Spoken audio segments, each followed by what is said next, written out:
Chers téléspectateurs, bonsoir. Bienvenue sur le numéro 6 de votre émission Tam Tam. Vous nous recevez sur Liptako TV.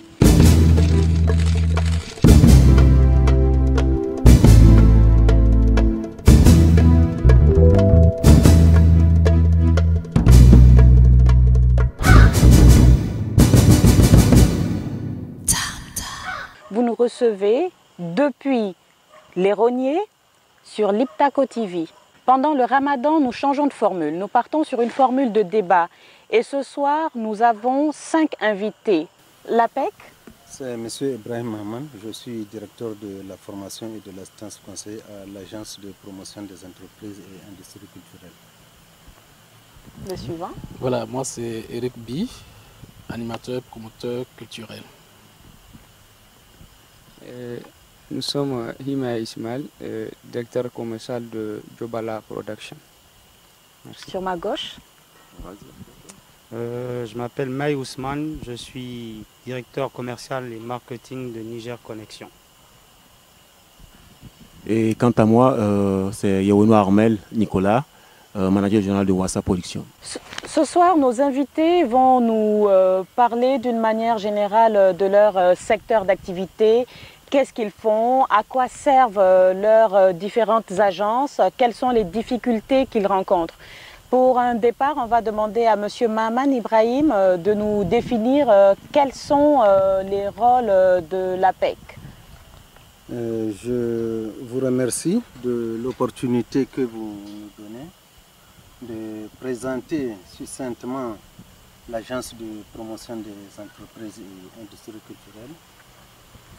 Et avant d'aller au vif du sujet, je voudrais souhaiter bonne rupture de Ramadan, en tout cas à tous ceux qui sont autour de la table ici présents. Et avec l'espoir que ce débat puisse nous permettre en tout cas de faire avancer le débat sur les entreprises et industries culturelles. L'Agence de promotion des entreprises et industries culturelles, c'est un établissement public à caractère professionnel qui a été créé par le ministère en charge de la culture par loi d'orientation relative à la culture en 2009. Et nous avions concrètement démarré nos activités en 2011 avec pour mission principale de favoriser l'émergence de l'entrepreneuriat dans le domaine de la culture au Niger. Donc voilà succinctement ce que je puis dire. Je ne sais pas si j'ai répondu entièrement à votre question. Vous avez tout à fait répondu et aujourd'hui je vais dire que vous êtes un peu sur la sellette, vous êtes entouré de promoteurs d'événements, de promoteurs de spectacles. Je pense qu'aujourd'hui on va tirer à boulet rouge sur vous. Non, je ne crois pas. Dans l'approche APEC, nous sommes plutôt partenaires. Oui. Nous collaborons déjà sur beaucoup de questions et tous les visages qui sont autour de la table, en tout cas tous les noms que j'ai entendus, c'est les noms que je côtoie ou qui me côtoient au niveau de l'Agence de promotion des entreprises et industries culturelles. Donc je ne pense pas qu'il y a nécessité de se tirer à boulet rouge. Au cas où il y aurait, je pense, quelques zones d'ombre, c'est l'occasion de pouvoir tirer les choses au clair et, comme je l'ai dit, de faire avancer le débat. Parce que le plus important, je pense, c'est la question que nous pourrions, à la fin de ce débat, chacun se poser. En quoi j'ai pu faire avancer le domaine des entreprises et des industries culturelles. Que ce soit en termes de plaidoyer ou parce que de la même manière que nous avions recensé un certain nombre de problèmes à solutionner, je pense, de la même manière, ils se retrouvent dans ces problèmes. Et c'est ce qui fait que je dis qu'on n'a pas besoin de se tirer à boulet rouge. On est partenaires, on travaille dans le même bord. D'autant plus, si vous prenez la structuration de l'Agence de promotion des entreprises et industries culturelles, nous avons une assemblée générale qui est composée de l'ensemble des professionnels, donc ceux qui m'entourent. Nous avons un conseil d'administration où nous travaillons actuellement sur 6 filières. Nous avons donc un conseil d'administration où nous avons les représentants de ces 6 filières dans le conseil d'administration. Et le conseil d'administration, c'est lui qui définit les actions annuelles que l'agence de promotion et de promotion des entreprises et industries culturelles met en œuvre. Donc, ils ont un regard sur tout le programme annuel d'activité que nous menons. Ils ont une possibilité de corriger des actions qu'ils estiment ne pas aller efficacement dans le sens de l'intérêt des entreprises et industries culturelles. Oui, mais Monsieur Mahaman Ibrahim, quand vous parlez de ces actions-là, ça veut dire que vous avez par exemple un calendrier de ce qui va se faire et maintenant au fur et à mesure vous élaguez, vous corrigez ou chaque fois un promoteur de spectacle vient auprès de vous avec cette idée-là. Il y a un calendrier qui est établi en début d'année ou selon votre... Nous avons, comme tous les services, un plan annuel de travail que nous élaborons, que nous soumettons à la validation du conseil d'administration. Mais de manière générale, nous travaillons. Nous avons d'abord, pour votre information, une stratégie d'intervention au niveau de l'APEC, stratégie que nous avions pu élaborer avec l'assistance technique de l'UNESCO et en concertation avec les acteurs de l'ensemble des filières, les entrepreneurs. Et cette stratégie d'intervention tourne autour de 7 axes, dont des actions de formation, des actions d'accompagnement par appel à projet, des actions d'appui à la migration vers le secteur formel, c'est ça l'attribution des licences et des cartes professionnelles, et des actions de promotion et de création de marchés de biens et services culturels.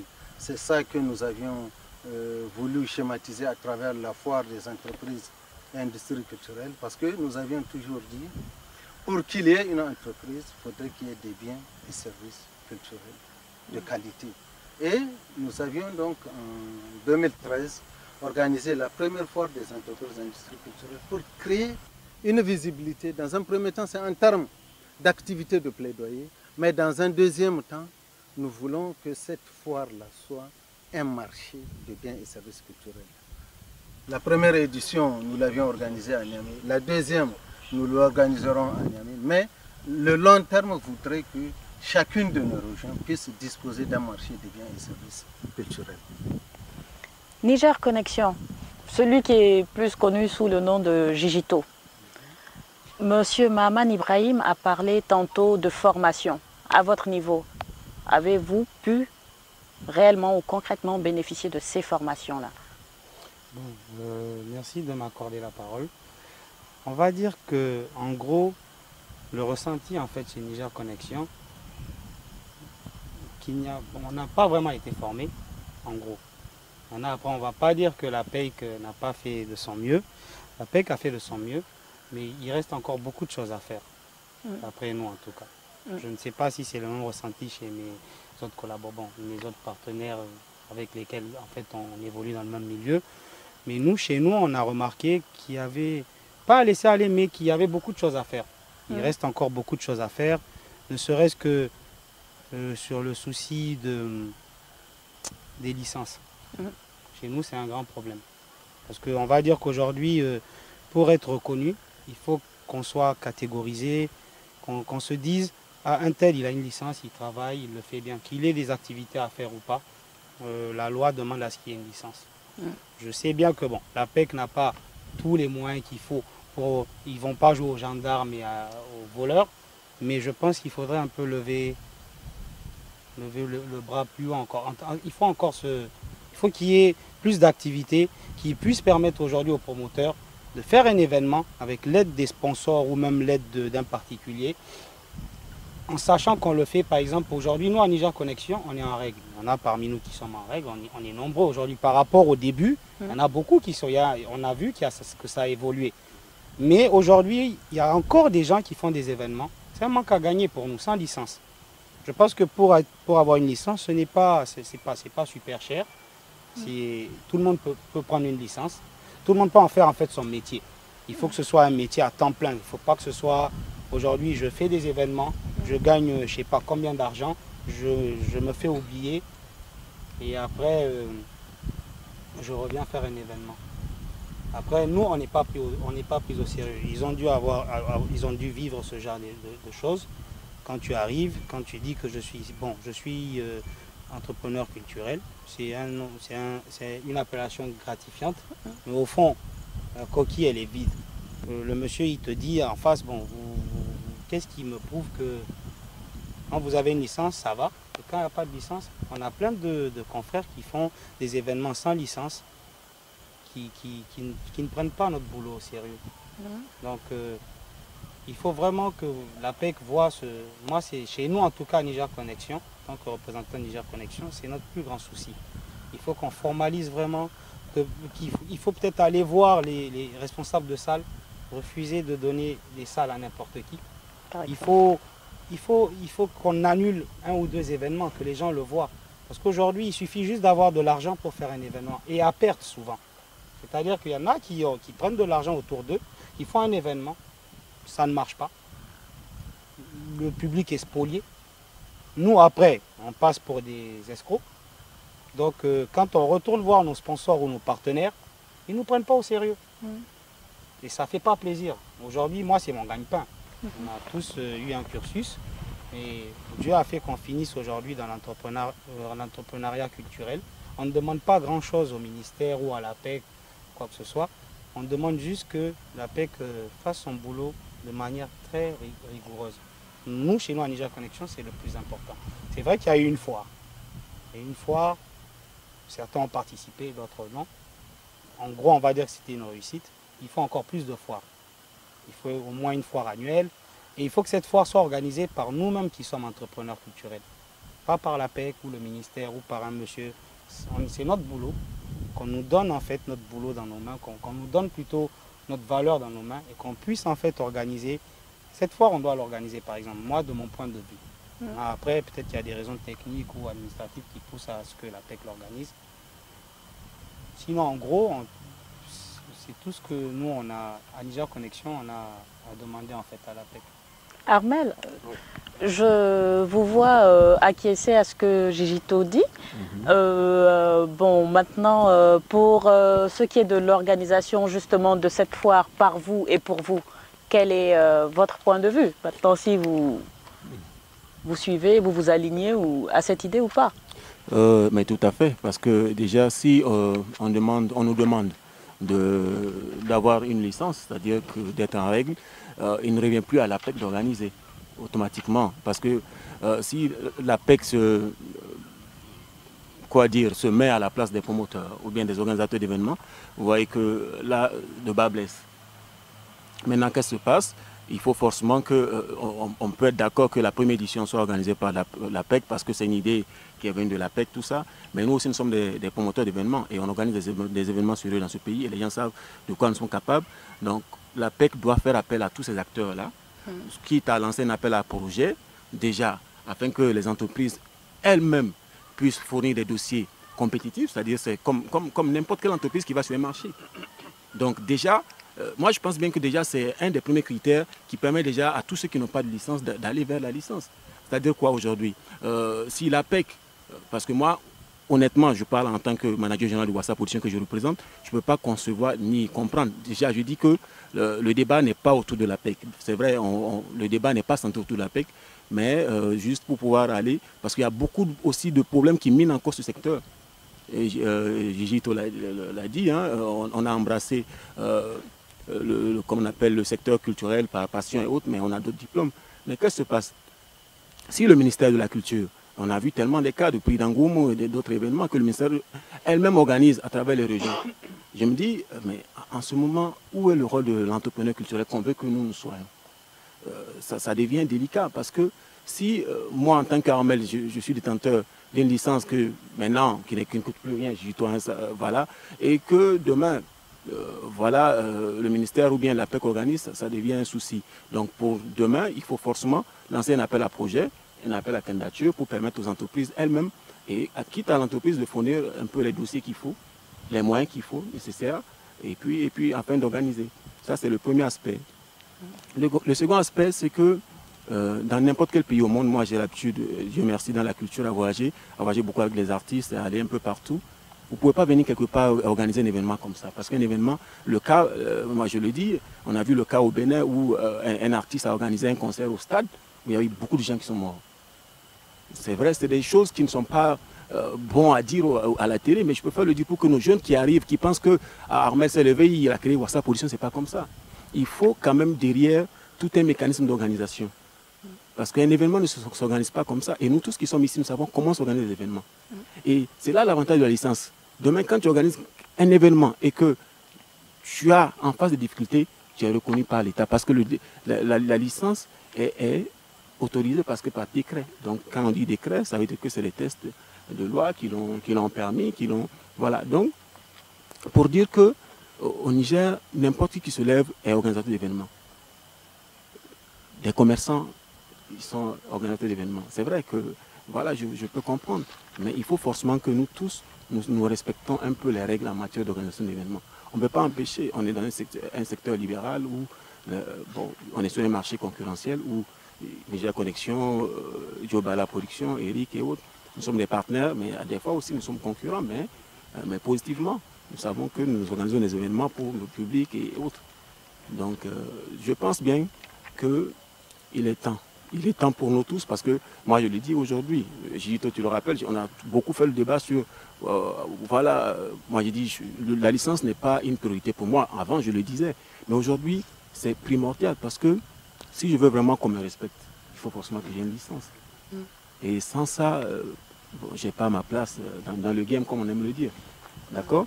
Donc je pense aussi qu'il faudrait qu'on regarde le fond. Pourquoi aujourd'hui nos événements ne marchent pas, hein? Et qu'est-ce qui fait que ça ne marche pas? Ou bien c'est le public, c'est juste des propositions encore de sujet. Je ne veux pas qu'on essaye d'autres amis de la PEC. Ce n'est pas la guerre de la PEC ou bien comment on appelle, enterrer la PEC. La PEC, c'est un partenaire qui nous aide beaucoup dans ce que nous faisons. Et côté formation, moi je dirais, c'était la première question que vous avez posée. Je pense que côté formation, nous on fait partie d'un syndicat de promoteurs et souvent il y a un représentant de notre syndicat qui est représentant à la PEC. Donc souvent quand il y a des formations comme ça, il invite le syndicat à ce que le syndicat envoie quelqu'un pour pouvoir se faire représenter. Donc, Armel, oui. Sans vouloir vous interrompre, je vais demander à Eric B, promoteur de spectacle qui n'est également plus à présenter, quelle est son opinion de la question? Bon, moi je vais aussi aborder dans le même sens que mes collègues, mais aujourd'hui je pense qu'il faut aussi voir quels sont les moyens qui sont mis à la disposition de la PEC pour pouvoir vraiment gérer tout ceci. Donc il y a ce point qu'il faut aborder. J'aimerais quand même que, comme l'a dit tout à l'heure, être promoteur, c'est quelqu'un qui a une licence et qui fait de ça sa profession. On va de la définition d'un commerçant. Ok? Moi, je pense qu'aujourd'hui, chacun n'a qu'à respecter son travail. Lui, il a dit tout à l'heure qu'il y a des commerçants qui se lèvent et qui s'organisent des événements un peu partout dans la ville de Niamey. Bon, je me dis quand même qu'il faudrait que les uns et les autres puissent respecter ce que nous faisons aujourd'hui. Nous faisons un métier, l'un des métiers les plus difficiles. Et c'est un secteur où aujourd'hui, partout dans les pays, ce n'est pas au Niger seulement, c'est un secteur qui est délaissé. Mais aujourd'hui, nous nous battons tous, nous sommes dans ce domaine parce qu'on aime la culture et on veut faire de ça quelque chose qu'il faut promouvoir. On a vu dans tous les pays, les promoteurs de spectacles, les entrepreneurs culturels, il n'y a pas quelqu'un qui s'est fait facilement riche dans ce domaine. Aujourd'hui, tu peux amasser de l'argent et demain tu le perds, tu reviens à zéro. Les gens pensent que c'est un métier facile. Ce n'est pas un métier facile. Aujourd'hui, nous tous, on a envie de rouler dans les 4x4 comme tout le monde. Je peux prendre le peu d'argent que j'ai et payer une voiture et rouler. Mais aujourd'hui, je me soucie de la culture de mon pays. J'investis cet argent. Et tu te retrouves à zéro demain. On veut que la PEC ou le ministère accompagne ces entrepreneurs culturels dans tout ce qu'ils font aujourd'hui. On veut aussi qu'ils interviennent au niveau des partenaires, parce que c'est ça le problème aujourd'hui. On a ce problème qui est là, où dans les autres pays, les entrepreneurs culturels sont accompagnés. On les oriente vers les partenaires, la société de la place, et ils accompagnent leurs événements. Mais on n'a pas ça aujourd'hui chez nous. Nous tous on se bat, et puis on va finir. Je pense que quand on va s'étouffer, on va... Parce qu'aujourd'hui, il n'est pas donné à n'importe qui, parmi nous jeunes d'aujourd'hui, de prendre son argent, d'avoir le courage de prendre son argent pour investir dans la culture. Je préfère aller payer des sacs de 1000 où je sais que si je vends, je peux gagner facilement de bénéfices. Mais nous, on prend ce risque aujourd'hui. Il faudrait aussi que quand tu as la licence, qu'il y ait des avantages par rapport à la personne qui a la licence, qu'il y ait des facilités d'entrée et qu'on nous respecte aussi dans le domaine. Voilà. Monsieur Ima, représentant de Jobala. Je vous remercie d'abord pour l'occasion offerte pour les organisateurs des grands événements et des événements en général. Au fait, ils ont presque tout dit, mais quand même il y a quelques éléments, si vous voulez quelques aspects que j'aimerais un peu évoquer ici. C'est toujours dans le cadre de l'assistance, parce que les organisateurs, les entreprises d'organisation des événements, au-delà des difficultés, il y a quelque part un certain nombre de choses qu'il faut revoir. En l'occurrence, comme il l'a évoqué, la question de la licence. La licence, certes, ça a été imposé et finalement, il y a beaucoup de promoteurs souciés de la culture qui ont en tout cas eu le courage d'investir pour pouvoir acquérir la licence.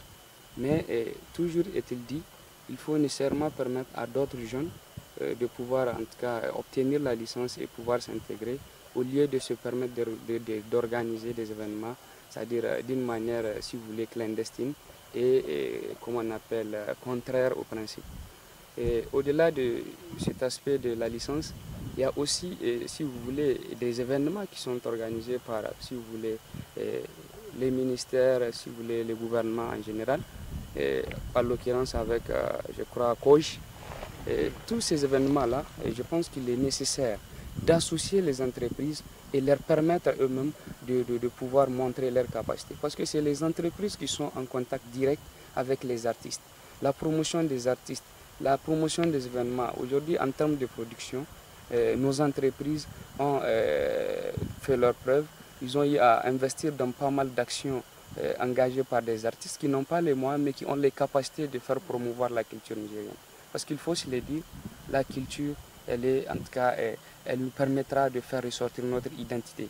Et donc, c'est pourquoi nos entreprises se sont engagées. Certes, c'est la passion, on gagne un peu, je le précise, mais en majorité, la passion, elle est au-dessus. Elle est au-dessus parce que, si vous voulez, pour exemple, il y a eu beaucoup d'entreprises comme la nôtre qui ont organisé des festivals, et je le précise, un festival avec plein d'essence pour la paix. Et voilà, des questions nationales, des questions internationales qui assaillent les populations. Ces questions-là ont été mises sur la table. Et ils ont permis, en tout cas aux populations, d'avoir au moins des éléments leur permettant de se sécuriser et de comprendre, en tout cas, les éléments nécessaires pour pouvoir, en tout cas, éviter d'être proie à un certain nombre de choses. Mais ces genres d'événements sont en majorité délaissés parce qu'ils ne sont pas accompagnés et ces entreprises financent sur fonds propres. Je le précise, les activités publiques gratuites. Et c'est pour vous dire, au-delà de l'aspect lucratif, il y a l'engagement, il y a aussi la passion qui a fait en sorte que ces entreprises ont décidé d'investir et permettre aux populations de s'égayer et de se sentir aussi, et comme on appelle ça.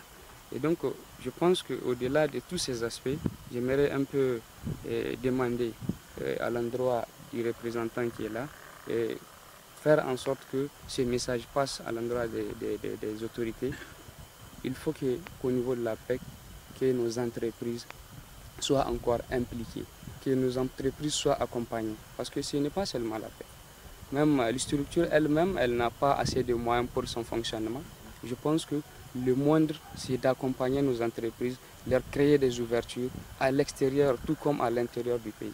Parce que la question du sponsoring, comme mes prédécesseurs l'ont précisé, c'est une question bien claire. Avant même la création de toute entreprise, on impose tous ces aspects, la promotion de la culture. Et donc, il faut nécessairement être, comment on appelle, titulaire d'une licence pour pouvoir acquérir un certain nombre de choses. Mais aujourd'hui, les sponsors sont obtenus d'une manière, si vous voulez, excusez-moi du terme, indirecte. Parce que quelqu'un qui décide d'organiser, s'il a des connaissances, il suffit qu'il fasse, en tout cas, les portes, il cogne les portes pour pouvoir acquérir le financement.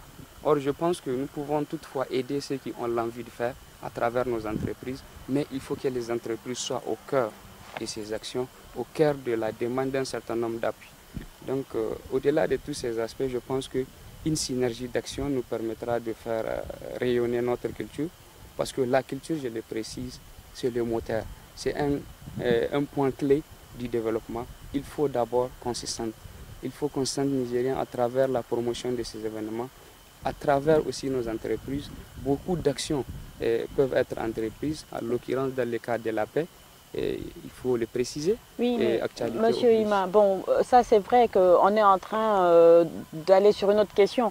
Mais en vous écoutant tous, enfin tous les 4 promoteurs d'événements et tout, j'ai remarqué que il y a eu beaucoup de « il faut que », mais on va être sérieux un instant.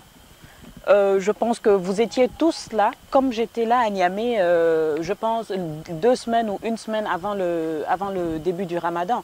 On a tous assisté au week-end chaotique où il y avait je ne sais combien d'événements. Ça, ce n'est pas la faute de l'APEC, c'est la faute à vous tous, c'est la faute aux artistes également. Donc, vous, qu'est-ce que vous proposez à ces moments-là? Parce que ça veut dire que vous-même, promoteur d'événements, promoteur de spectacles, vous n'êtes pas organisé. Si vous permettez, oui. J'avais voulu un peu ébaucher la question, peut-être vous pouvez conclure. Bon, allez-y. Et c'est toujours, est-il dit, tout à l'heure je l'ai précisé, il faut qu'il y ait une synergie d'action. Je parlais des sponsors, j'ai parlé des manières ou des méthodes par lesquelles d'aucuns passent pour pouvoir acquérir des sponsors, des appuis auprès des partenaires. Donc je l'ai précisé, il faut qu'au niveau de l'APEC, que les détenteurs des licences soient au cœur des actions. Nous pouvons permettre à ce qu'il y ait des événements, mais il faut qu'il y ait une harmonisation. Et l'harmonisation n'est possible qu'à travers la prise en compte des licences octroyées aux entreprises. Donc en ce moment-là, je pense que nous pouvons bien organiser, structurer l'organisation des événements et permettre à l'avenir qu'il y ait un calendrier bien clair pendant le mois au niveau de l'APEC, tout comme au niveau des entreprises de promotion ou d'organisation des spectacles, que nous sachions concrètement tel jour, c'est telle entreprise qui aura tel lieu, ou bien c'est telle entreprise qui organise tel jour. Donc on aura plus de facilité et ça nous permettra aussi de faire passer le message et mobiliser le public. Niger Connexion. Bon, moi, par rapport à votre question, le souci n'est pas, en fait, c'est pas qu'on est mal organisé. Le premier problème, on va dire qu'on est, je ne vais pas appeler ça des structures, je veux dire qu'il y a les structures qui ont des licences, il y a ceux qui font des concerts. Donc on est peut-être 20 ou 21, peut-être que ça augmente chaque jour, je ne sais pas moi. Mais aujourd'hui, bon, à l'heure d'aujourd'hui, il arrive à ce qu'il y ait des événements. Tiens, Niger Connexion va organiser un concert le jour de la fête de Ramadan. Bonjour Monsieur Eric B. Vous avez un artiste prévu pour un concert prévu? Non. On a l'habitude de le faire. Il peut témoigner. On s'organise comme ça. On a eu des réunions, on a dit, bon, nous qui sommes là, qui faisons les grands événements et qui avons, bon, qu'il y ait une licence ou pas, nous qui sommes là, on se rencontre souvent grâce au syndicat. On discute. On parle et on s'entend pour ne pas faire de chevauchement. Aujourd'hui, Eric B peut amener, je ne sais pas, 50 Cent, quelqu'un va ramener Rihanna. Il n'y a pas match, chacun son public, mais là, plus l'artiste est écouté, plus il y aura plus de public du côté de... Donc après, on peut pas, nous par exemple, on n'a pas fait d'événement depuis Mouriar qu'on a organisé avec RTL. Ce n'est pas, on l'a fait exprès, on a pris du recul pour essayer de voir vraiment ce qui se passe, analyser la situation et tout. Aujourd'hui, il vient de proposer que la PEC nous donne un programme et tout. Moi, je ne suis pas trop pour, parce que après, la licence va nous servir à quoi? Aujourd'hui, Niger Connexion peut décider de faire 3 mois de concert. C'est-à-dire chaque semaine, il y a un événement. Si aujourd'hui, il y a un programme, on ne pourra pas le faire. Mais Joe Bala, avec qui on a eu à travailler, avec qui on a de bonnes relations, d'ailleurs on a de bonnes relations avec la plupart d'entre eux, même ceux qui n'avaient pas dit ça, ceux qui n'ont pas dit ça, on garde toujours de bonnes relations avec eux. Seulement, on a décidé de ne pas être très courtois avec certains. Par rapport au fait, surtout, au fait c'est surtout à cause de la licence, du manque de licence. C'est le grand problème. Maintenant, si aujourd'hui j'organise un événement, Niger Connection organise un événement et que Joe Bala se manifeste en nous disant, bon, on a un événement 2 jours avant ou une semaine avant, il y a toujours moyen de s'arranger. Celui qui s'engage le premier par rapport à un artiste ou une salle peut toujours reculer, continuer et l'autre reculer. C'est-à-dire qu'aujourd'hui, on a loué, par exemple, on a loué le Palais des Sports pour le Ramadan. On l'a fait 2-3 mois avant. Au dernier moment, on s'est dit qu'on n'allait rien faire en Niger Connection. D'habitude, traditionnellement, on le fait. Mais on a essayé de ne plus le faire. On a laissé la caution, on a laissé la salle. Parce qu'il y a des promoteurs qui m'ont appelé, qui avaient besoin de la salle. C'est-à-dire que si on doit jouer de mauvaise foi aujourd'hui, comme certains le font, on peut payer la salle. Ou garder la caution, faire traîner les choses. C'est pour dire que, quelque part, il faut vraiment qu'on s'assoie tous, nous promoteurs. Je mets la PEC de côté. On s'assoit tous, nous promoteurs. On se dise les vérités, qu'on les accepte et qu'on comprenne qu'on ne peut pas se tirer dessus. Ça arrive souvent. Comme chez des frères, comme dans une meute, partout, il y a toujours des petits soucis. Et jusqu'à là, il n'y a pas de problème grave. Je pense qu'il faut qu'on s'entende, que nous-mêmes qu'on fasse, parce que la question est pertinente. C'est vrai qu'on se plaint. Mais au fond, on n'a vraiment rien fait pour nous-mêmes. On se plaint entre nous quand on se croise après un événement ou à l'événement d'un tel, on se plaint. Il faut déjà qu'on se mette en règle. Quand tu as tes papiers, c'est comme un taximan, il ne peut pas conduire sans licence. Il a sa licence, il a des droits, il a des devoirs. Aujourd'hui, on a des droits, on a aussi des devoirs. On a le devoir de s'asseoir, de parler. Le but n'est pas de refuser l'accès à d'autres promoteurs. Le but est que ces promoteurs sachent que, comme la plupart d'entre eux l'ont dit et que j'ai dit tantôt, qu'il faut un papier, c'est un boulot à temps plein. C'est pas genre j'ai un peu d'argent. Moi, ça m'écoeure personnellement. C'est un truc qui me dégoûte profondément parce que quelque part, je me dis, si aujourd'hui on se lève et qu'on ne paye pas notre licence à la PEC, qui va nous empêcher de faire un événement? Personne. Le Bender, on le paye. On paye une assurance pour nos événements, en cas de dommage ou quoi que ce soit. On se met en règle de A à Z. C'est-à-dire qu'aujourd'hui, grâce à un seul concert, la police aura de l'argent. Les pompiers seront là. Le SAMU sera là. L'hôtel. Les télés. Les agences de voyage. Les artistes locaux. Et en parlant des artistes locaux, je vais faire un peu de hors-sujet. On nous a reproché plein de fois, nous à Niger Connection, de favoriser les artistes internationaux. Mais il va falloir que beaucoup de gens se disent un truc. Parce qu'il y en a parmi vous qui ont parlé d'aide. Je ne pense pas que la PEC puisse nous apporter une aide financière directe. Je ne pense pas qu'elle ait les moyens. Peut-être un accompagnement, tout ça. Ça, c'est possible. Même le ministère. Les recommandations. Voilà, tout ça, c'est très possible. Il y a un moyen de trouver une solution par rapport à ça. Mais nous, quelque part, on est obligé d'amener des artistes internationaux pour remplir nos salles. Le public nigérien aussi. Il faut que le public nigérien comprenne un truc. C'est notre premier sponsor. Moi, je le dis tout le temps. Ouais. C'est-à-dire qu'aujourd'hui, on fait des concerts à 1500 l'entrée, 2000 l'entrée, en se disant, bon, le Nigérien lambda ne pourra peut-être pas ou ne voudra pas. Il faut aussi que cela fasse un effort conséquent, c'est-à-dire d'au moins venir à des concerts où tu payes 3000 l'entrée. Parce que l'artiste, quand il vient, il y a des dépenses derrière. Oui. Qu'il y ait un sponsor ou pas, on ne fait pas un concert gratuit. C'est-à-dire qu'on n'a pas 100% de bénéfices. Comme il l'a dit, il y en a qui pensent que c'est beaucoup de pognon, mais excusez-moi, beaucoup d'argent. On se comprend. Voilà. Mais quelque part, c'est de l'argent investi. Oui. Si une structure aujourd'hui s'arrête et vous explique ce qu'elle investit et ce qu'elle gagne, les gens ne vont pas le croire. Donc, quelque part, on a bien envie de travailler avec nos frères nigériens parce que c'est notre but premier, c'est notre première mission. Faire connaître notre culture et après la culture africaine, asiatique, etc. Donc voilà. Monsieur Delac. Merci madame. Je remercie le représentant de Niger Connection qui, je précise, est la première entreprise à avoir pris sa licence au Niger. Je pense que ça mérite d'être souligné. Il y a un certain nombre de préoccupations qui ont été exprimées de manière générale par rapport à l'organisation de la foire. Et la foire, l'agence de promotion des entreprises et industries culturelles l'a organisée à défaut. Nous n'avons pas de produits. Quand nous l'avions organisée, nous avons créé un cadre et nous avons demandé aux entreprises et aux entrepreneurs d'amener leurs produits. Si demain, le réseau, je vais revenir là-dessus, le réseau des entreprises et industries culturelles nigériennes s'approprie cette activité, alhamdoulilah, nous voulons simplement qu'il y ait un marché national de biens et services culturels. Ça, c'est un premier niveau. Un deuxième niveau, nous avions dit que notre souhait, c'est qu'il y ait au niveau de chaque région un marché régional de biens et services culturels. De sorte que si vous partez à Agadez avec un produit, que vous sachiez qu'il y a quelque part où vous pouvez partir vendre ou proposer à un public ce produit-là. C'est également contribuer à sensibiliser les publics sur la fréquentation des biens et services culturels. Donc par rapport à l'organisation, vraiment il n'y a pas de problème.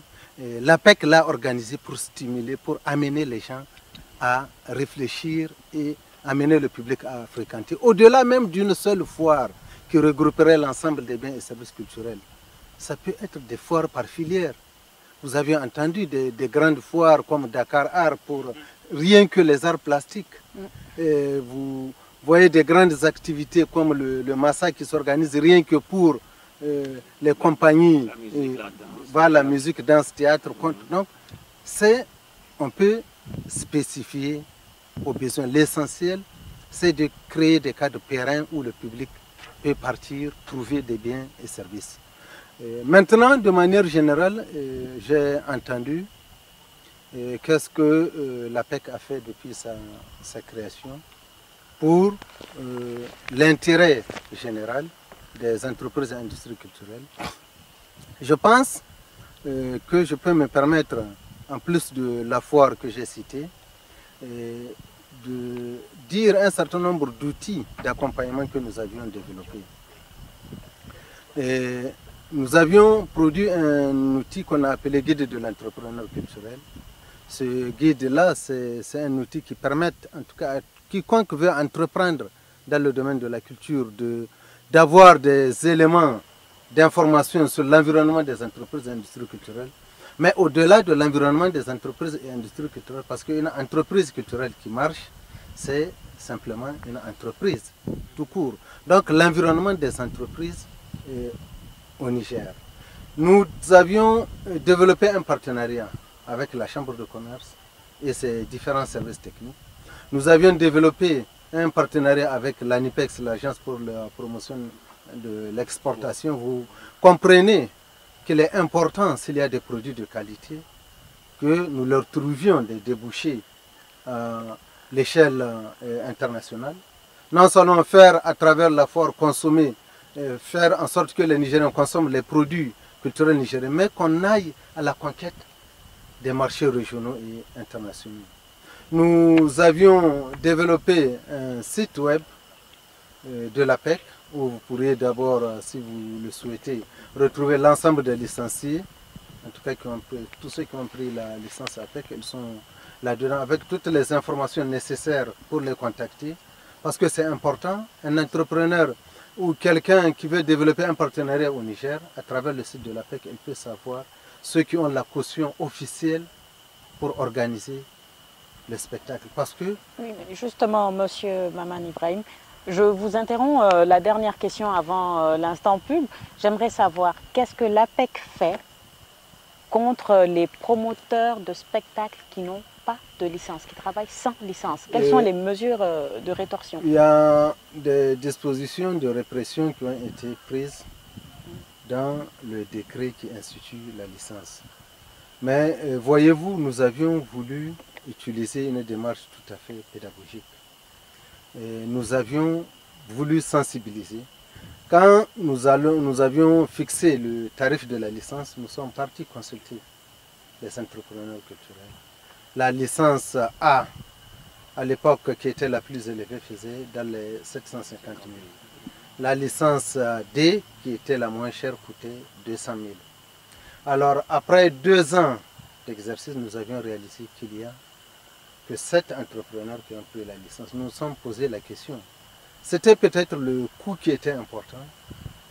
Donc nous avions consulté également l'ensemble des filières pour dire reposons le débat. Essayons de voir si c'est le tarif qui cause problème. Parce que je concède à ceux qui pensent que le coût était élevé. Je concède que 750 000, ce n'était pas à la portée du premier venu, dans un environnement aussi difficile que le nôtre où j'ai entendu tous ceux qui ont parlé plus de motivation, de passion que réellement de gagne-pain. C'est sûr, c'est quelque chose qui est en train de se construire, mais je vous assure, à travers des mécanismes d'accompagnement que nous développons, pour revenir toujours à ces mécanismes d'accompagnement, les stratégies que nous avons mises en place feront en sorte que ceux qui sont au dehors là trouveront plus intérêt à être là-dedans, dans la foulée des gens qui ont la licence.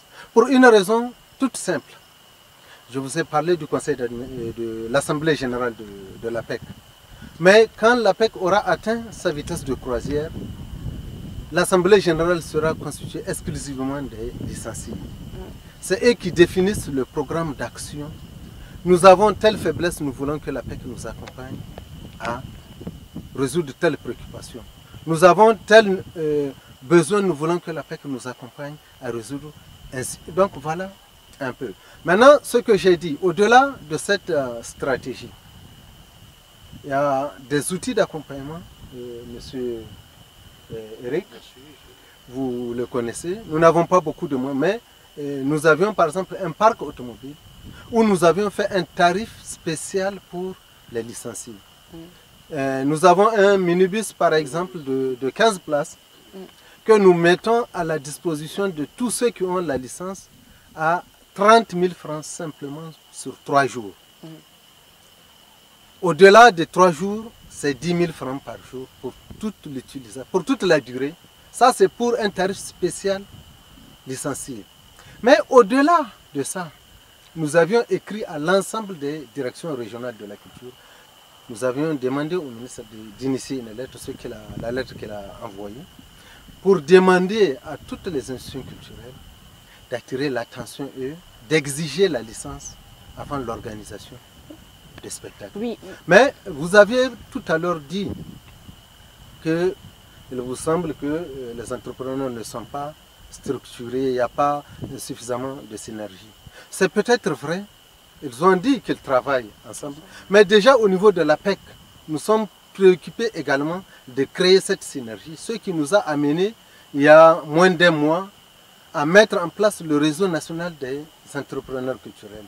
Pour qu'il y ait synergie, pour que les entrepreneurs de toutes les filières comprennent que l'entreprise dans laquelle ils évoluent, c'est non seulement leur gagne-pain, mais c'est également le gagne-pain des milliers de familles qui tournent autour de l'entreprise. Tout à l'heure, M. de Niger Connection, Ousmane, a dit schématiquement les retombées que toute la cité peut tirer de l'organisation d'un événement. Mais vous imaginez, je ne parle même pas de ceux qui sont sur scène, les différents corps de métier, mais jusqu'aux vendeurs d'eau. Évidemment.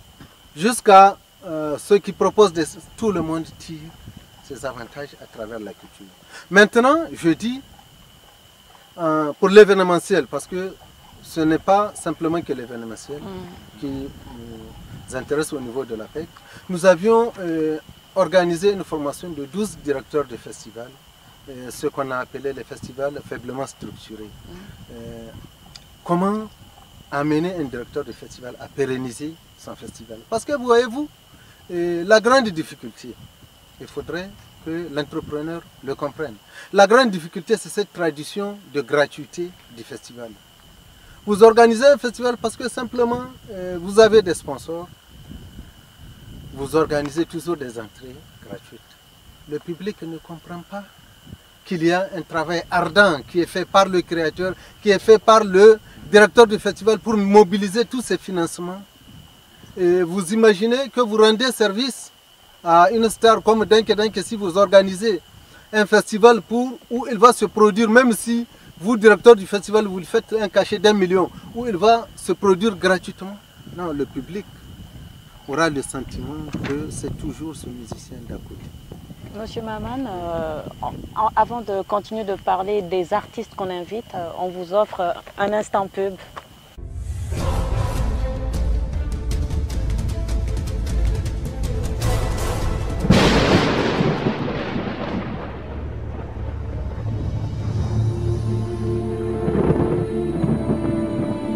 Nos différences nous rapprochent.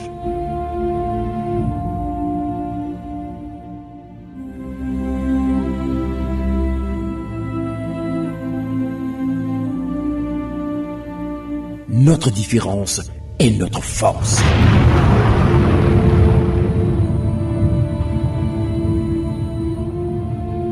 Élite Média. Communiquer autrement.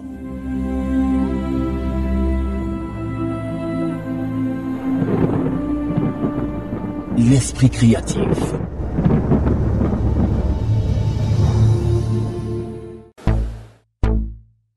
LTV. Yeah!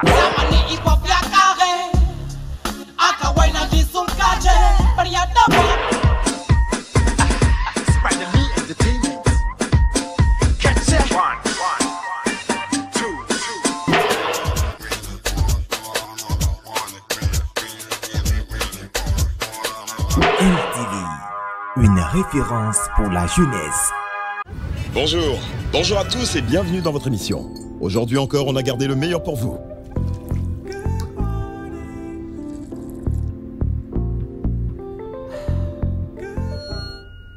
En regardant par la fenêtre ce matin, j'ai vu quelque chose de nouveau. J'ai vu un monde plein d'opportunités. Pas seulement pour quelques personnes, mais pour chacun d'entre nous. C'est à toi de faire le premier pas. Ils te disent que tu n'en es pas capable, dis-leur que tu peux. Ils te demandent pourquoi, dis-leur pourquoi pas. Arrête de rêver. Montre au monde qui tu es. Commence quelque chose aujourd'hui, pas demain.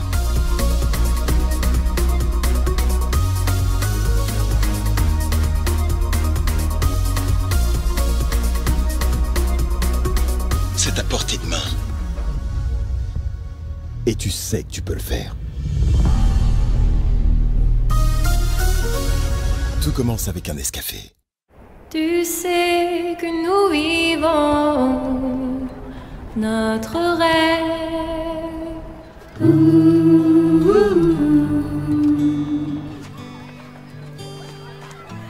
Tu sais que nous vivons notre rêve.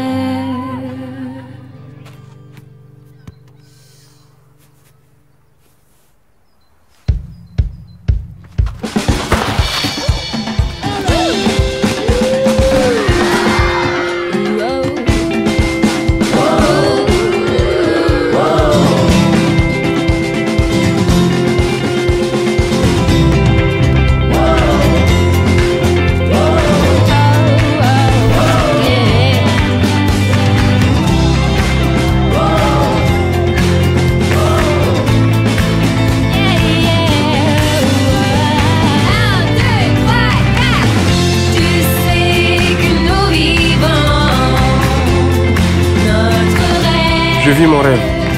À toi de jouer maintenant.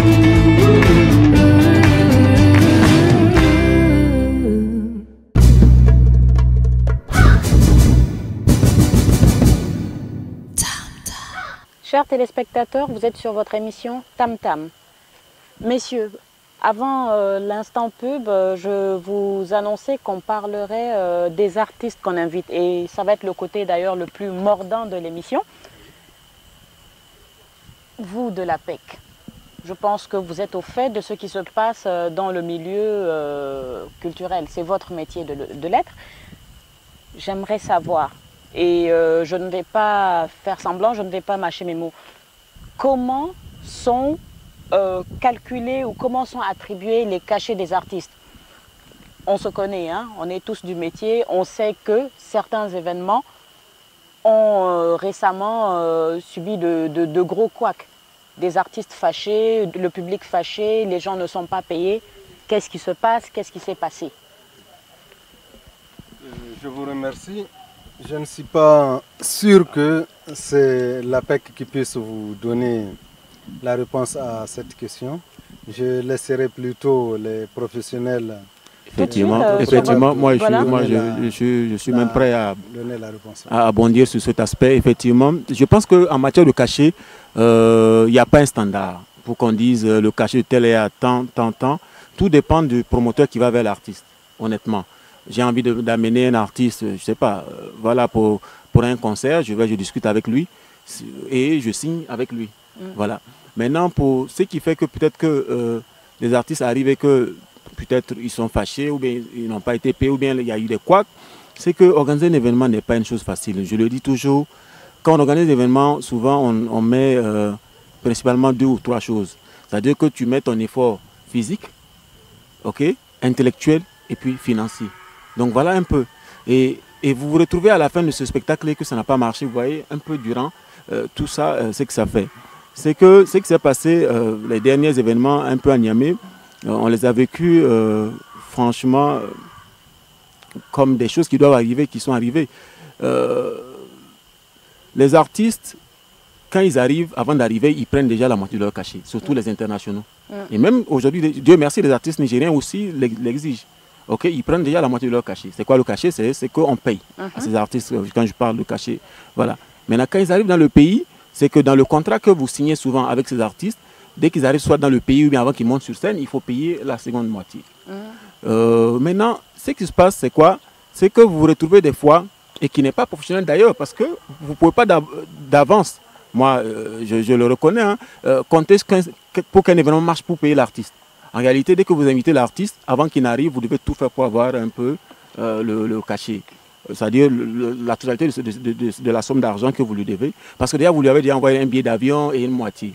Maintenant, quand il arrive, automatiquement, vous le payez. Si votre concert marche ou bien ça ne marche pas, avec l'artiste, vous n'avez pas de problème. Mais honnêtement, tout dernièrement, moi je dis directement qu'on était associé à un événement et dont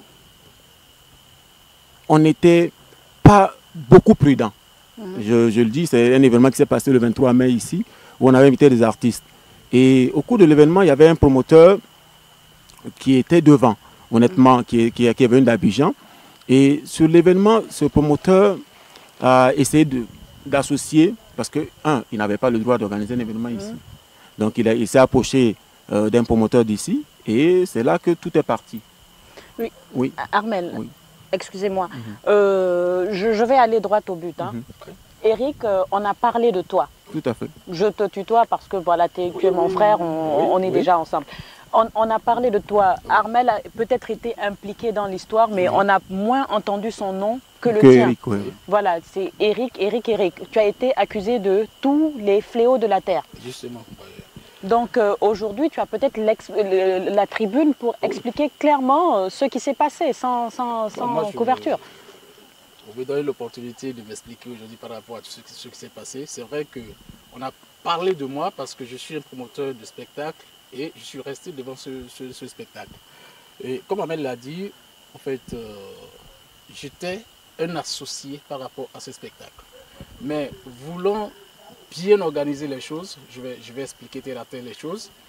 Le dossier de M. Lafay, il a envoyé. Moi, étant un promoteur de la place, j'ai acquis le dossier, j'ai proposé le dossier aux partenaires. Étant donné que j'ai une licence pour organiser les spectacles, et je n'avais que 20% du sponsoring de l'événement et 20% de la recette de la soirée. Qu'est-ce qui était conclu? Le partenaire avec lequel j'ai discuté, c'est que les artistes doivent venir et doivent présider un concours qui était organisé à cette époque. C'était ce qui nous liait par rapport aux partenaires. Moi, ça fait plus de 20 ans. Je suis dans l'organisation des spectacles. Peut-être que tous ceux qui sont assis ici m'ont trouvé là-dedans. Et les gens avec qui je travaille aujourd'hui ont tous laissé. Mais moi, je continue. Et qu'est-ce qui s'est passé? J'ai toujours attiré l'attention du promoteur. Je suis resté devant. C'est moi, tout le monde connaît. J'ai organisé plusieurs événements qui sont déroulés au Niger ici et qui ont réussi et les gens ont connu un peu partout. Donc, j'ai toujours dit, tu ne peux pas organiser un événement et compter sur l'argent du sponsor pour pouvoir organiser l'événement.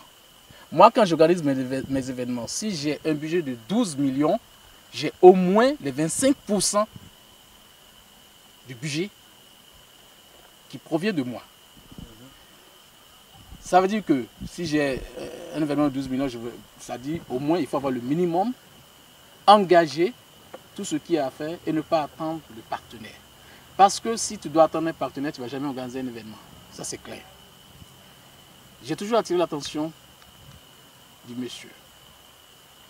Non, mais ce n'était pas le cas chez lui. J'ai compris que le monsieur n'avait pas les ressources nécessaires pour faire l'événement. Étant dire que moi, je suis resté devant l'événement, je me suis engagé. Quand on prend, je vais expliquer les choses comme ça se doit, j'ai eu un partenaire qui a donné 7 millions. Les 7 millions qui ont été donnés, le cachet des artistes faisait 7 500 000 francs. Baby Philippe est à 4 millions. Mani Bella est à 3 500 000. Même si tu prends l'argent du partenaire, tu ne peux pas payer le cachet des artistes. Il fallait que tu cherches 500 000 pour augmenter. Déjà, le cachet a bouffé tout l'argent du partenaire.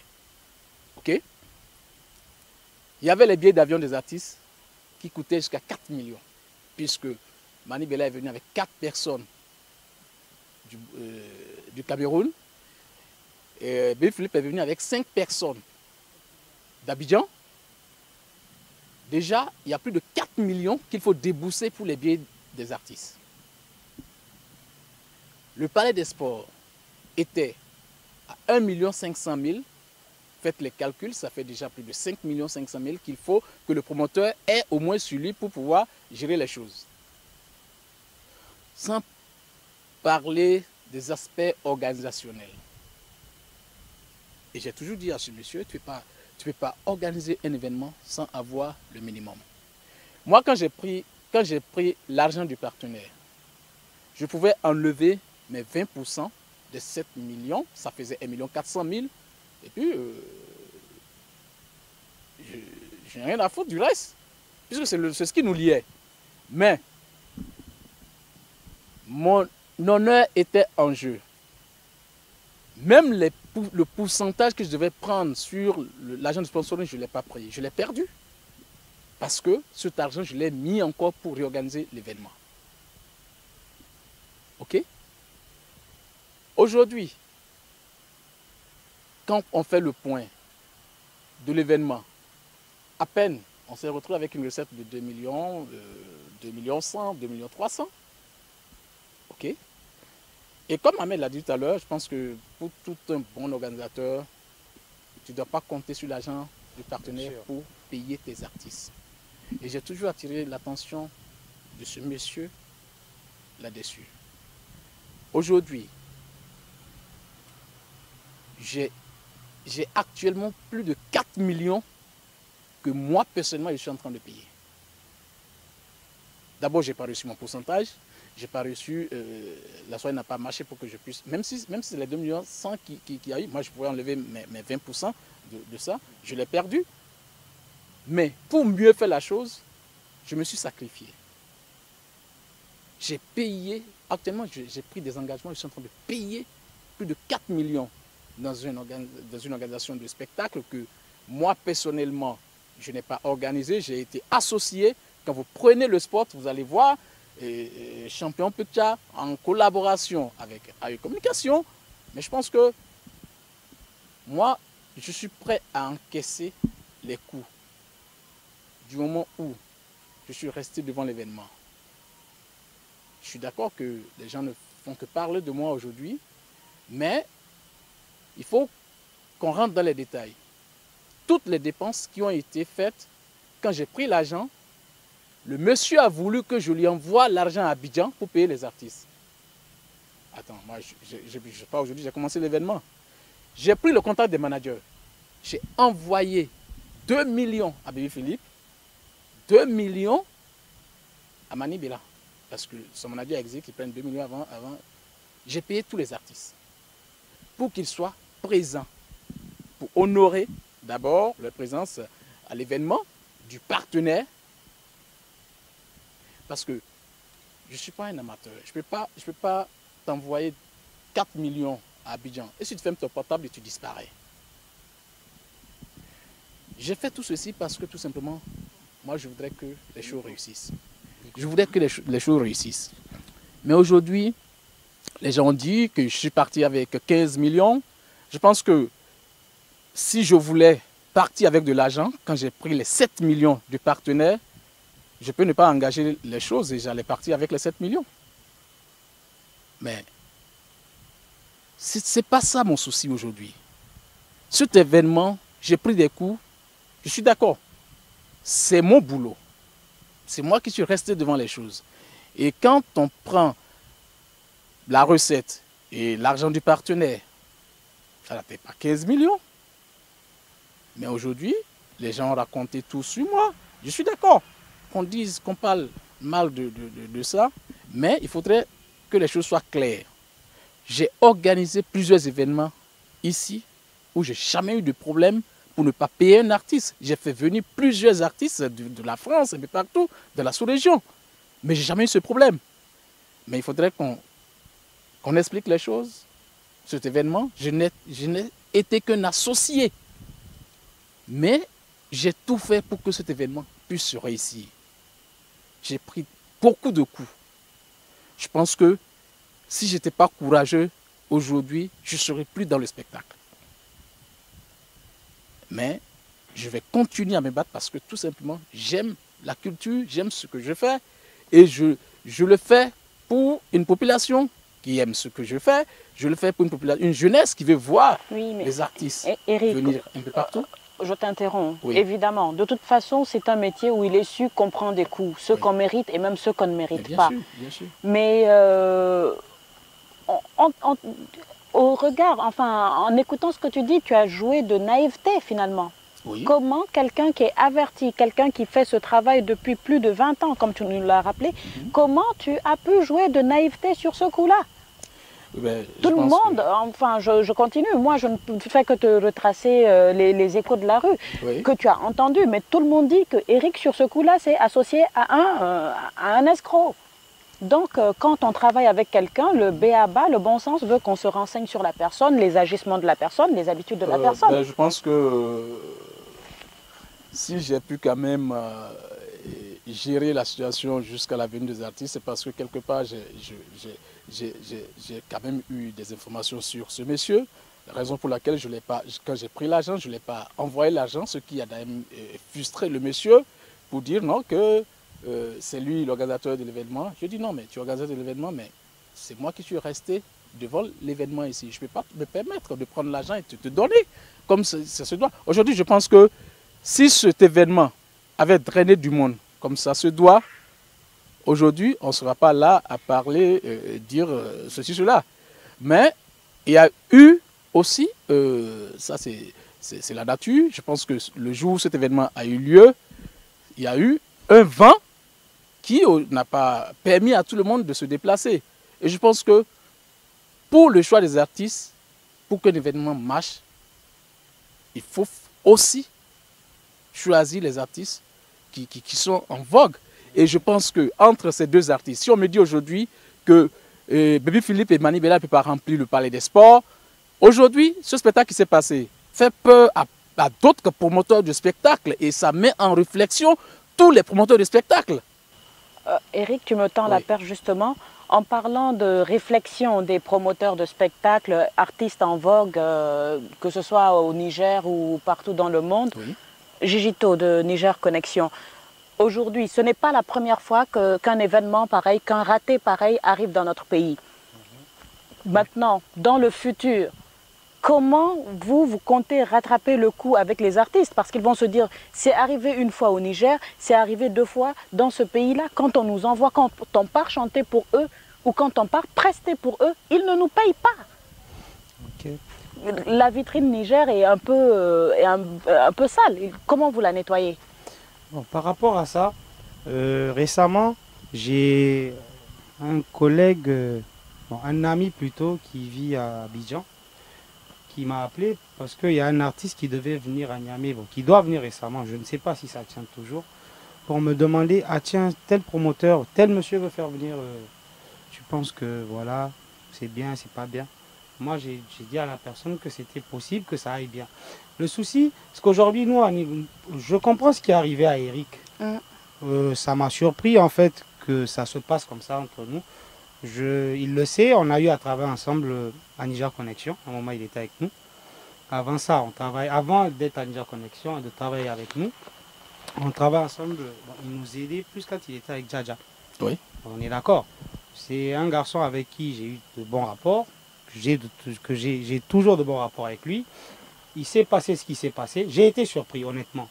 Il y a eu de la spéculation, il y a eu du fantasme, il y a eu du tout. Oui, on a tous été, on a été frappés par l'histoire. Je vais répondre à votre question, mais je veux en fait parler à Eric, lui dire ce que moi je pense de cette histoire.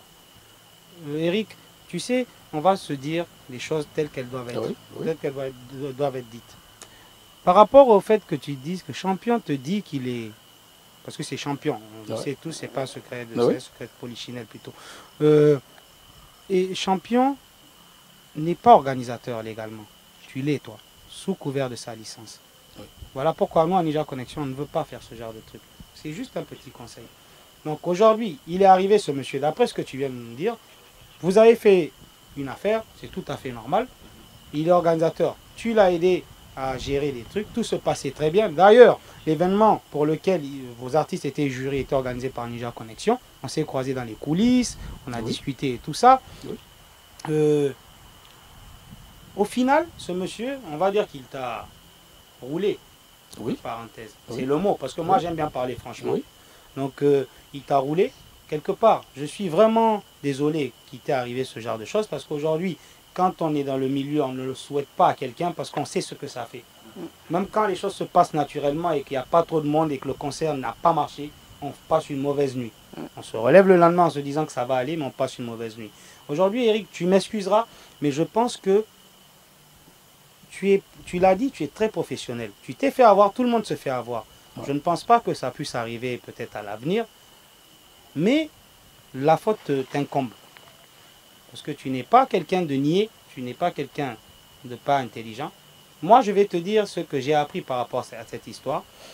Parce que suite à tous ces événements, Skovic premier, qui est manager de Baby Philippe, m'a appelé à un moment, je t'en parlais tout à l'heure hors antenne, m'a appelé en me disant qu'il se faisait embarquer par la police. Je venais de le quitter 10 à 15 minutes avant. Donc j'ai sauté dans mon véhicule, je suis allé au commissariat le trouver. Je l'ai trouvé en présence de Champion. Non, en présence d'un agent de la DPHP, la Direction de la Protection des Hautes Personnalités. Donc le policier avait l'air molesté, la chemise déchirée, l'arme qui pendait et tout. Donc je me suis renseigné et en fait Skovic m'a dit clairement, j'ai eu un petit contact physique en fait avec le policier, ce qui est une erreur grave entre parenthèses. Pour ceux qui nous écoutent, c'est pas des choses à faire, ce sont des représentants de la loi, il faut les respecter. Donc il a fallu, on est arrivé là-bas à 13 h, il a fallu 23 h pour sortir ce monsieur de là-bas par des gros micmacs, excusez-moi l'expression. Donc lui m'a expliqué qu'il n'avait rien à voir avec Champion, qu'il avait à voir avec Eric B. Je lui ai demandé de me montrer ton contrat. Il est écrit sur le contrat, Eric et nous, tout ça. Donc par rapport à ça, il a raison. Mais Champion, aujourd'hui, je ne sais pas s'il va nous voir ou pas. Je le dis clairement, ce n'est pas pour te discréditer ou bien t'accuser. C'est ce que moi j'ai appris de la bouche de Champion et de Skovic premier. Champion m'a fait comprendre que tu étais l'organisateur de l'événement. Tu comprends maintenant pourquoi aujourd'hui tout le monde t'a traité d'escroc, de lâche, de fuyard et tout ce qui s'ensuit. En même temps, tu n'étais pas joignable. On va se dire, je ne sais pas pour quelle autre raison. Armel même, on m'a dit, lui, le monsieur m'a expliqué qu'Armel était sous verrou dans les bureaux de la police judiciaire. On a essayé de prendre, je lui ai essayé de lui demander pourquoi, mais après, comme ce n'était pas la raison principale de ma présence, je m'inquiétais plutôt du sort de Skovic Pomé qui devait partir parce que sa femme venait juste d'accoucher. Donc j'ai discuté avec Champion qui m'a clairement expliqué que tu étais devant. Parce que moi-même, chez le partenaire, je tairai le nom, on m'a fait comprendre, j'ai eu des appels. Tu sais où il est? Il dit, je ne sais pas où il est. Eric et moi, on se voit dans le monde professionnel. On ne se côtoie pas tous les matins, mais on se croise de temps en temps. Mais je ne sais pas là où il est. J'ai eu des appels, je ne sais pas là où il est. Mais peut-être qu'il est là, essayez de voir. Et Armel, je ne sais pas, voilà ce que Champion m'a dit. Mais pourquoi vous n'essayez pas de joindre Champion? Dans cette histoire, je pense qu'il y a quelqu'un qui a été un grand marionnettiste. Un boulanger, il a roulé tout le monde dans la farine. Voilà. Je pense, d'après ce que j'ai cru comprendre. Oui. Moi, ce que je te souhaite, c'est que ça ne te porte pas préjudice, parce que ce genre de coups, quand on les prend, c'est vraiment difficile d'encaisser. J'espère que ça va aller. De toute façon, c'est l'occasion pour toi d'essayer de te blanchir. Ça peut arriver à la plupart d'entre nous. Alhamdoulilah, nous ça va, chez nous ça va chez certains, c'est arrivé chez toi, on espère que ça n'arrivera pas à certains. Mais il faut voir cet aspect, et travailler avec des messieurs sortis du néant pour faire un certain bénéfice, c'est très dangereux. Bon, moi, si tu permets bien, j'ai arraché carrément le micro. Oui, parce que c'était ce qui tournait dans Niamey. Armel est enfermé, les gens appellent mon téléphone, les gens, mais j'ai dit, mais qui m'a enfermé? Mais le monsieur était partenaire d'Eric, et moi, mon bureau n'a servi qu'un cadre, parce que moi, dans ce deal, si on doit l'appeler, dans cette affaire, moi, j'ai aidé que Eric. Aujourd'hui, avec Eric, on fait beaucoup de choses, on travaille ensemble, nos deux structures sont partenaires sur beaucoup de choses. Moi, j'ai travaillé, donc je n'ai rien à voir avec cette affaire. Le monsieur est venu à mon bureau, il me dit, Armel, parce que dans cette affaire, moi, j'ai que les tickets. Voilà. Et moi, j'ai fait les points de tous les tickets. Il est venu à mon bureau et on a fait le point. Et il m'a dit, écoute, Armel, moi, il ne savait pas, dans la voiture, à côté de mon bureau, on a fini de faire le point. Et il ne savait pas, il était avec déjà des agents de police, de la police judiciaire. Il me dit, on y va. J'ai dit, mais on y va. Et on était parti. Et déjà là-bas, il est parti dire aux officiers que, bon, voilà, moi et Eric, on a détourné 20 millions. Et que le spectacle. Mais en même temps, il y avait un officier de la police qui dit, mais écoute, on était là-bas, le spectacle n'a pas donné du monde comme ça, arrête de dire voilà. Et moi j'ai fait le point et automatiquement moi je suis sorti. Donc du fait, le temps de faire le point, entre 16h à 18h, tout Niamey était au courant qu'on m'a enfermé et que j'allais passer chez le procureur, des gens m'appelaient. J'ai dit mais les gars relax quoi. Et je sais que je veux dire c'est quoi, dans tout métier il y a des risques et notre métier comporte beaucoup de risques. Et ce qui s'est passé, je pense bien que ça a servi de leçon. Parce que Eric, malgré tes 20 ans d'expérience, c'est des choses qui t'ont arrivé et accepte-les pour pouvoir continuer. Parce que dans la vie, il faut savoir affronter les choses. Et moi, pour tous ceux qui me connaissent, j'affronte et j'avance. Merci. Merci. Et vous l'avez si bien résumé, tout métier comporte des risques. Ce que je voudrais dire, hein, et c'est là l'essence peut-être de la mission de l'APEC, l'appui conseil que nous donnons, c'est la pratique contractuelle. Je pense qu'il est important de savoir écrire un contrat et de savoir respecter ce contrat. Que ce soit envers les artistes qui viennent se produire, que ce soit des acteurs avec lesquels vous pouvez aller en partenariat. Parce qu'il y a un aspect, justement par rapport à la licence. Et tous ceux qui sollicitent l'APEC pour venir organiser un événement, nous préférons les référer vers les entrepreneurs qui ont une licence ici. C'est avec eux qu'ils vont discuter pour trouver une base contractuelle et qui engage les deux parties pour travailler ensemble. Je pense que la grande faiblesse a été la rédaction du contrat. Et il faudrait inscrire cette démarche à tous les coups dans tout ce que vous faites. Je pense, si c'est quelque chose qui perdure, en tout cas, c'est des préoccupations sur lesquelles l'APEC peut inscrire une action pour au moins aider les entrepreneurs à pouvoir rédiger des contrats, la pratique contractuelle. Monsieur Ima, du côté de Jobala Production, Qu'est-ce que vous envisagez maintenant face à des soucis comme ça? Je pense que vous avez déjà eu un souci du même genre.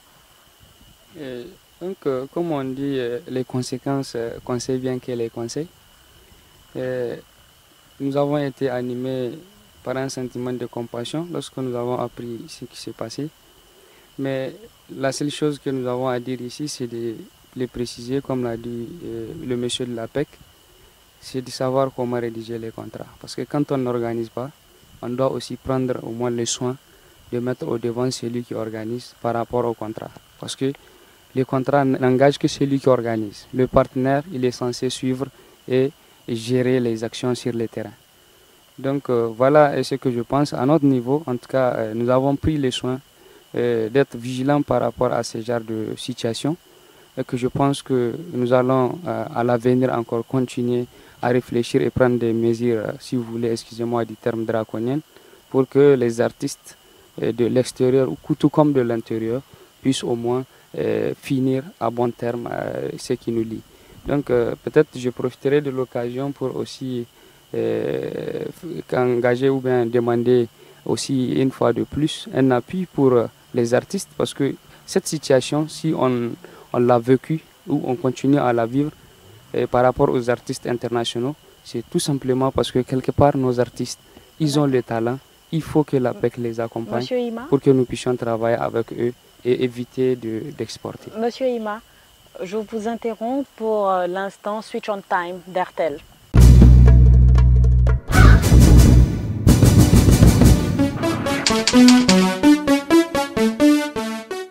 Chers téléspectateurs, pour notre rubrique Switch on Time d'Airtel, nous recevons ce soir Monsieur Mohamed Mariko, qui est trade manager, c'est bien ça, trade marketing chez Airtel. Et ce soir, Monsieur Mariko, vous allez nous parler de l'offre d'Airtel, une nouvelle offre? Oui, tonalité religieuse. Qui consiste en? C'est connu sous le nom de Allo Music.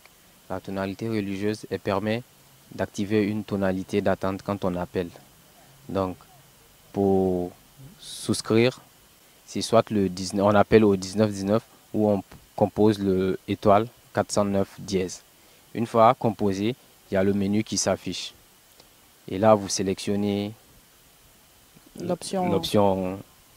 Donc concrètement, si ma musique d'attente, quand quelqu'un m'appelait, si ma musique d'attente était, bon, comme ça au passage, si c'était Fatima Rico, on va dire, désormais, durant le mois de Ramadan et même après, j'ai la possibilité de plutôt avoir des versets coraniques. Oui. C'est bien ça? Oui, c'est possible. Et là, c'est dans le menu 3. Dans le menu 3. Oui. Donc, comme d'habitude, il faudra suivre le déroulé. Le déroulé, oui. Et ça coûte que 100 francs. Pour le coût de 100 francs. Oui. Et vous pouvez nous rappeler ce qu'il faut taper? Soit le 1919, soit appeler le 1919 ou faire étoile 409 dièse. 1919 ou étoile 409 dièse et on suit le menu. Oui. Et vous avez la possibilité d'activer jusqu'à 4 tonalités. On peut activer 4 tonalités comme ça selon... elles viendront dans un ordre établi ou... Oui.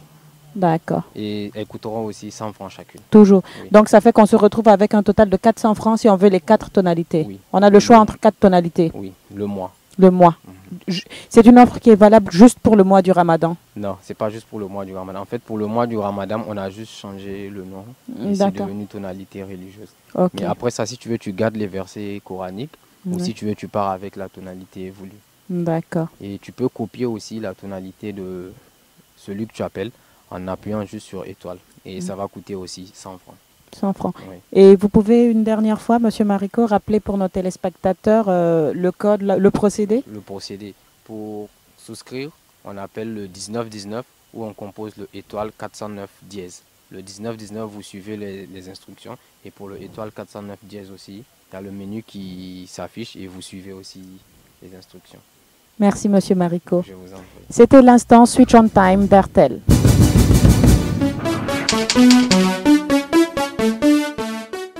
Pour vous, l'instant pub.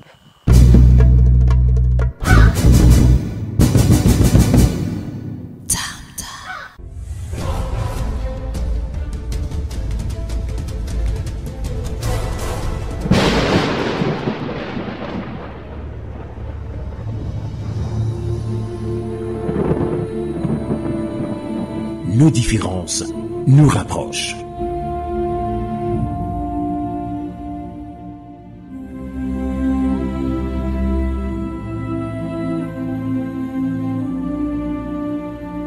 Notre différence est notre force.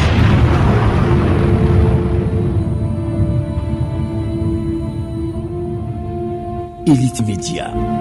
Communiquer autrement.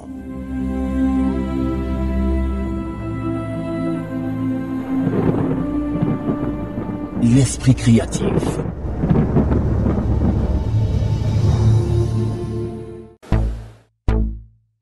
LTV. Yeah!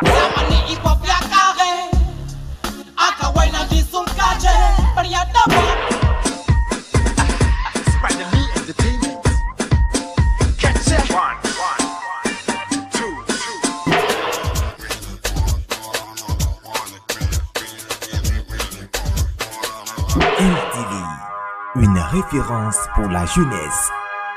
Bonjour, bonjour à tous et bienvenue dans votre émission. Aujourd'hui encore, on a gardé le meilleur pour vous.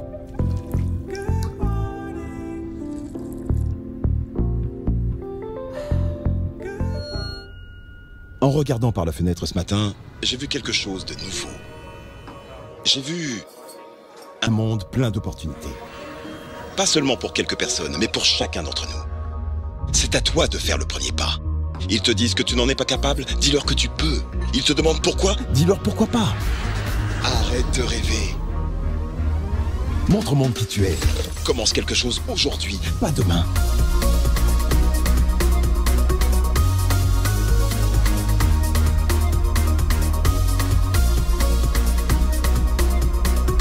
C'est à portée de main. Et tu sais que tu peux le faire. Tout commence avec un Nescafé. Tu sais que nous vivons notre rêve.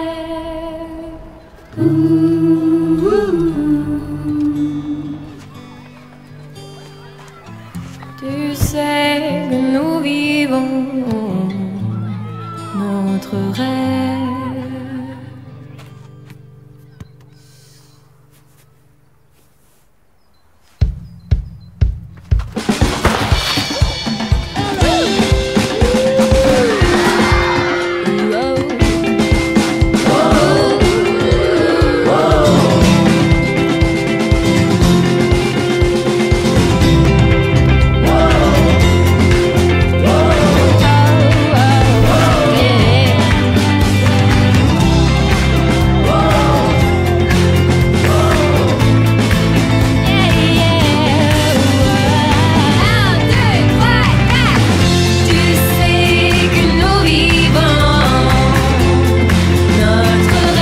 Je vis mon rêve.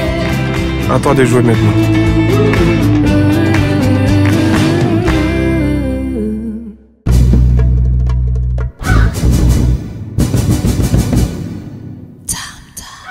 Monsieur Maman, tantôt je vous avais posé une question que j'ai eu le sentiment que vous avez éludée.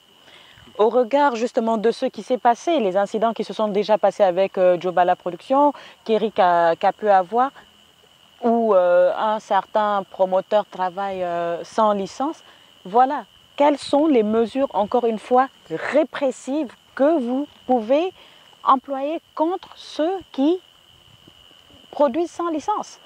Ça ne serait pas arrivé comme ça. Vous savez, je vous l'ai dit, le décret qui institue la licence prévoit des peines d'emprisonnement. Je n'ai pas la copie du document, mais ça va jusqu'aux peines d'emprisonnement de ceux qui exercent sans la licence. Mais je dis, pour parer au plus pressé et pour tirer le meilleur enseignement de son vécu, c'est travailler à amener nos entrepreneurs à s'approprier la pratique contractuelle. Dans tout ce que vous faites, il faut savoir écrire un bon contrat et savoir déceler les subtilités que des verlous, à l'image de ce monsieur dont vous rapportez. Merci monsieur Maman Ibrahim. L'instant que vous attendez certainement, c'est aussi le cadre pour faire la promotion de vos activités. avec l'agenda de la semaine.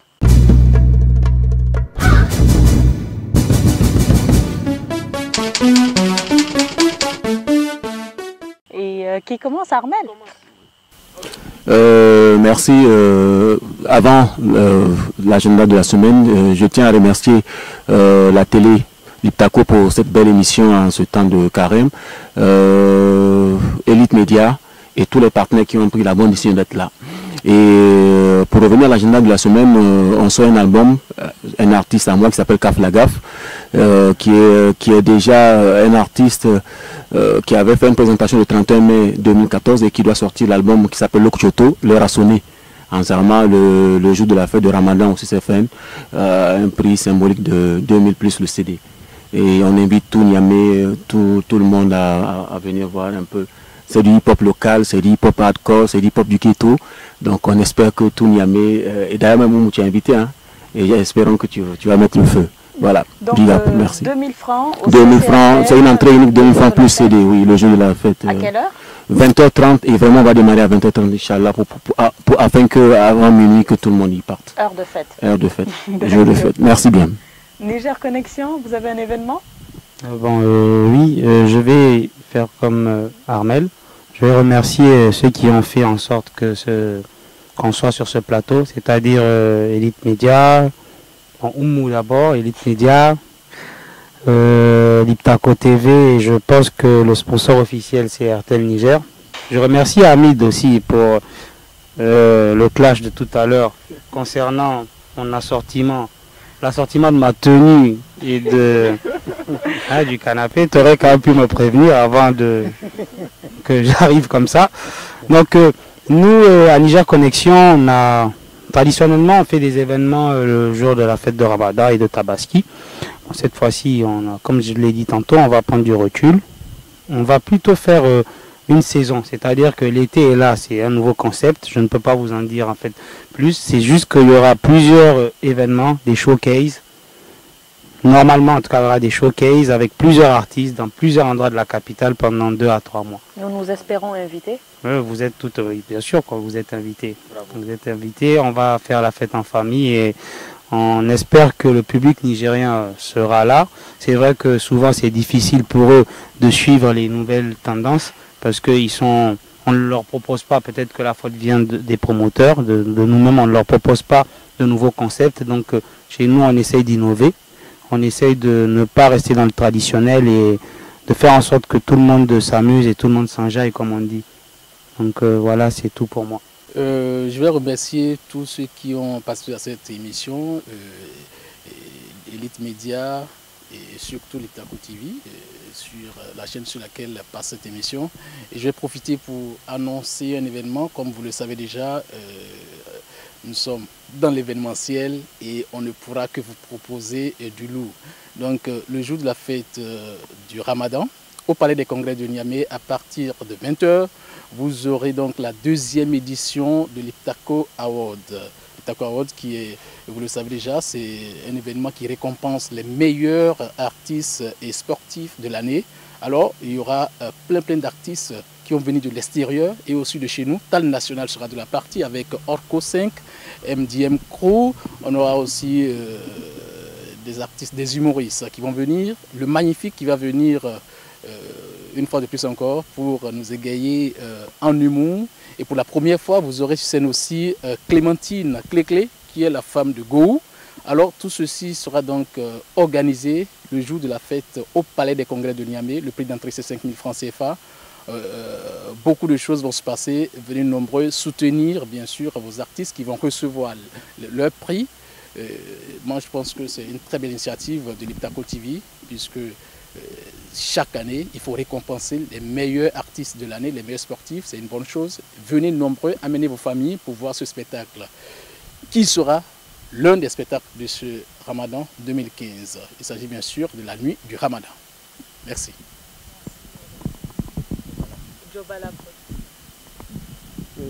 Donc, je remercie les initiateurs de ce cadre-là. Et je souhaite aussi bon vent à la télé Liptako. Et bientôt, très bientôt, nous aurions la nuit de la communication, le 5 septembre prochain, au Palais des Congrès. Et aussi, comme vous le savez tous, la deuxième édition du festival Sahel Hip Hop du 18 au 20 décembre prochain, Inch'Allah. Voilà, au fait, les activités à liste. Et que je souhaite aussi bonne chance à tous les promoteurs qui ont prévu des événements pour la fête et aussi pour les jours à venir. Bon mois de Ramadan à tous les Nigériens et à l'ensemble des promoteurs. Merci. Je vous remercie. Je m'associe ma voix à celle de mes prédécesseurs pour remercier Liptako TV et Elite Media pour avoir initié ce cadre de partage, pour inviter également, parce que chez nous l'événement de la semaine, ce serait donc la porte ouverte que nous organisons sur l'APEC et ses outils d'accompagnement, parce que nous avons produit un certain nombre d'outils d'accompagnement et nous estimons que c'est l'occasion pour inviter divers publics à voir ces différents outils d'accompagnement, que ce soit le guide de l'entrepreneur, l'espace entrepreneur, un espace multimédia que nous avons mis en place, et le portail APEC 2.0 pour la promotion des produits et services des entreprises et industries. Enfin, c'est un paquet de choses en tout cas que nous projetons juste après la fête, et je compte pouvoir, en tout cas je compte sur la participation de Liptako TV et de tous ceux qui sont autour de cette table pour vraiment découvrir avec nous et pouvoir poser plus en détail certaines questions sur l'entrepreneuriat dans le domaine de la culture, dans les locaux de l'APEC. Chers téléspectateurs, merci de nous avoir suivis sur Liptako TV dans cet agréable cadre qu'est Le Rognier, à l'hôtel-restaurant Le Rognier à Goudel. Nous remercions Monsieur Maman Ibrahim de l'APEC qui a bien voulu nous honorer de sa présence. Je remercie, et l'équipe technique remercie également tous nos partenaires, nos 4 amis promoteurs d'événements ou représentants de structures promotrices d'événements. Nous remercions donc Liptako TV sur laquelle cette émission est diffusée. Nous remercions notre partenaire RTL. Nous remercions tous ceux qui œuvrent derrière la caméra. Nous remercions tous ceux qui sont devant leurs écrans d'ordinateur ou de télévision en train de nous suivre. Nous remercions votre fidélité et nous vous souhaitons un bon Ramadan et une bonne fête, Inch'Allah.